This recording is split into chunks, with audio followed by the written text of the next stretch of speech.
and I'm calling him out publicly, and I want him to stop trying to rape my culture. You more worried about people trying to rape the culture and mess with your money than you worried about a nigga trying to rape little girls and have underage statutory sex and shit. Damn, son, where'd you find that? Those cuz like you. D4, man, in the building. And now you tuned in to Real Talk. Shout out Real Talk Media, cuz we in here, nigga, East Side, nigga, Main Street. What's going on, YouTube? This your boy Real Talk, and I'm tuned in to Real Talk Media. Got something different to talk about today, boy. Okay, so a lot of y'all already know I did the recap of the interview Dame Dash did where he was speaking on Jay-Z and speaking on R. Kelly and Aaliyah and the underage sex and all that other stuff.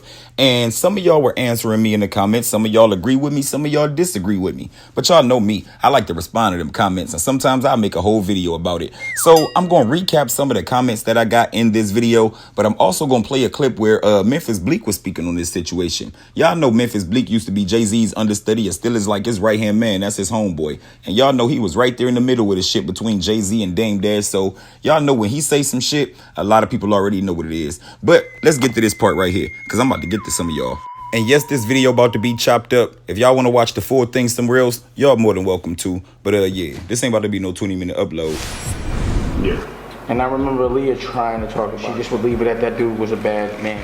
And I didn't really want to know what he did, to the extent that I might feel the need to approach to just deal with it, just because that's what a man does. Because that's what a man does. You didn't want to know what he did. Okay, fuck all that. But you felt the need to approach these niggas about this. Because I think he's a fake CEO, and I think he's fronting on my culture, but he can't front on anybody else. Just because that's what a man does. They think they are having a fucking marketing meeting without my staff. What line of thought is it? What pattern is it? John McNeely and all of y'all that y'all have my biggest artists here, and y'all in here, y'all Def Jam staff is dealing with Jay's marketing without me. Just because that's what a man does. Okay, hold on. Let me get this right. So by that logic, speaking out against them taking your money and fucking around with your artist is more important than speaking out on a man you believe is a child sex predator. Oh, wait. Don't say you wasn't 100% sure. She ain't tell you too much or you ain't know or whatever because you knew how old she was when you got with her, so you can determine how old she was when she was with him. But let's go. Let me ask you a question. How do you feel about the fact that y'all sell gossip for them? Sell gossip, that's for women. Y'all talk about what other people say. No, she just would leave it at that dude was a bad man.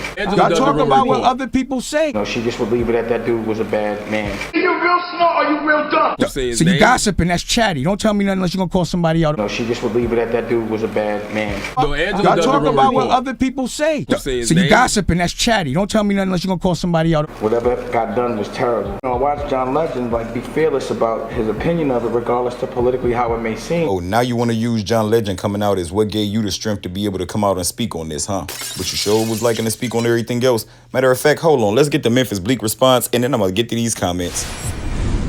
There's been a lot going on at the top of the year. Everybody know I fucks with Dame Dash. This is my guy. Rockefeller history. But somebody got to tell he's bugging. He's tripping. He's a clown. You bugging. That Nick Cannon shit. And then you going to really say, you wasn't down with niggas. You was opposed to it. Any camera, all these shits. You fucking lying. I'm on my flex shit. You lying with that. Whoa. Okay, so y'all know Memphis Bleek is Jay-Z right-hand man and sometimes the voice of the company. So sometimes Jay-Z may not speak on something, but Memphis Bleek will. Y'all take that how you take it. With that being said, though, let's get to some of these comments. Homeboy had the nerve to point out the fact that I put up the Fiesta video, which shows Dame Dash dancing and popping bottles and all that in there. And he tried to say, matter of fact, he ain't tried to say this, what he said. Stop trying to paint Dame out to be a hypocrite when you don't really know what the fuck you talking about. The remix for the single Fiesta was a feature that Jay did on R. Kelly's TP2.com album that was released in 2000 before Dame started seriously dating Aaliyah. They started dating and got engaged in 2001. Okay, so with that comment, I must say this. He said a whole bunch more stuff too. But that comment was echoed by a few people, and I'm going to say this. Yeah, you're right about that part. You're 100% right. Or I ain't going to say 100%, but you're right. But now, go back and watch that video and tell me when I said that Fiesta was on Best of Both Worlds. I never said that. I just pointed out the fact that you in the R. Kelly video popping bottles and all this other stuff when you believe he's a child sex predator. Okay, so you trying to say that he didn't get that information until he got with Aaliyah in 01, correct? Okay, so you knew what age Aaliyah was when you got with her, and you knew she was with R. Kelly for X amount of years or X amount of time before that. So can't you sit back and think, if she this old when I'm fucking with her, then that nigga was fucking with her when she was. Let's go. Next comment. Another comment says, how many contradictions did you get?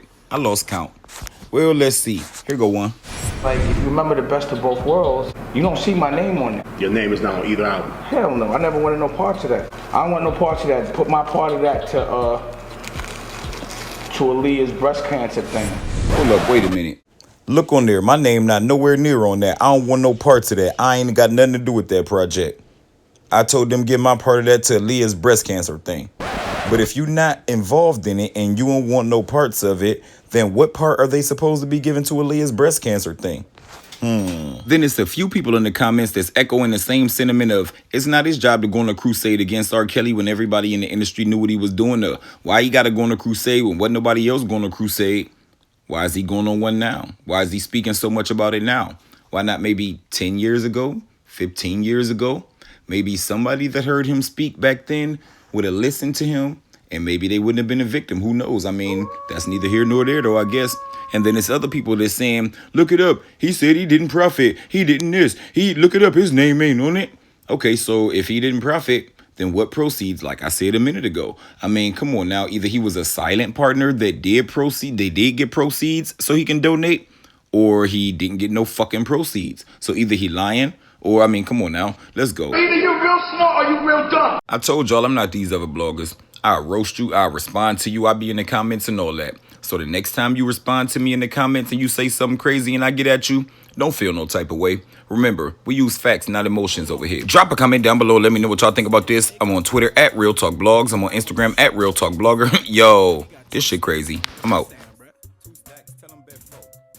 All it takes is the beat, then I start snapping. Back to rapping, y'all been acting like it's about fashion. Rocking them skinny jeans and them purses. Niggas be dressing like faggots. Doing gay ass dances, but ain't saying shit when they rhyme. But if the beat's something they can dance to, then they think it's something they like.